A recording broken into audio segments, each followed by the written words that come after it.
Kenya Association of International Schools, in partnership with education technologies firm Kodris Africa, has today hosted a digital skills symposium that has brought together various stakeholders from education and ICT sector, seeking to bring to light the importance of incorporating ICT into the fabric of the Kenyan education system to equip Kenyan learners with digital skills, as spelled out in the competency-based curriculum, which is under review by orders of President Dr. William Ruto.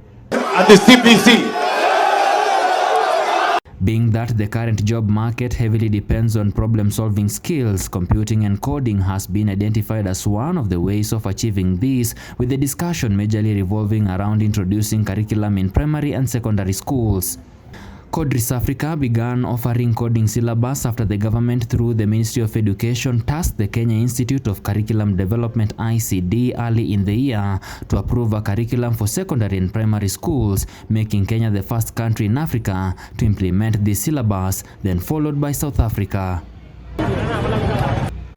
This was part of the efforts by immediate former President Uhuru Kenyatta's digital literacy program, launched in the year 2016 with the aim to integrate ICT into formal education, where ICT Authority, in partnership with the Ministry of Education, was tasked to distribute 1.1 million tablets to 21,638 public primary schools countrywide. we are introducing our curriculum material to international schools, so that they can consider it as part of what they deliver in their schools when they come to teaching coding. And the curriculum we develop is not necessarily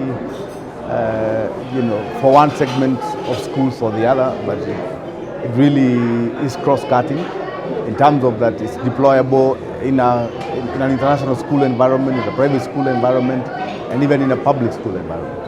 However, it is still a challenge to cover the whole country in terms of introduction of coding to school, especially in areas largely affected by drought and famine situations, not forgetting insecurity. But the players are saying that the country is not too bad off because there is already an existing infrastructure. All that remains is to elevate everyone to the same level.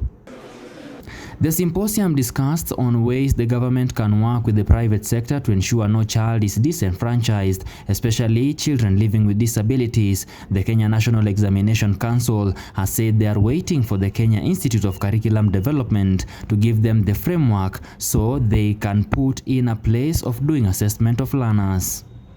We all know that in 2017, the government supplied digital devices to all public primary schools, and we've been using those devices to facilitate instruction in school. So if the curriculum then comes to us, then those children who will be having those devices will use the same devices for the assessment part of it. Foreign tech companies such as Google and Microsoft are helping in dispensing the resources to help the Education Ministry achieve the full implementation of the coding syllabus, which they say will also help them in getting some gifted children in their tech programs who will help in taking advantage of the fifth industrial revolution. So coding is one of the pillars in engineering and in computer science. It actually is one of the fundamental building blocks for IT. Because every single product you consume, from your cameras to sometimes your phones, were all built by a developer who has coded some instructions for the circuit board to do something.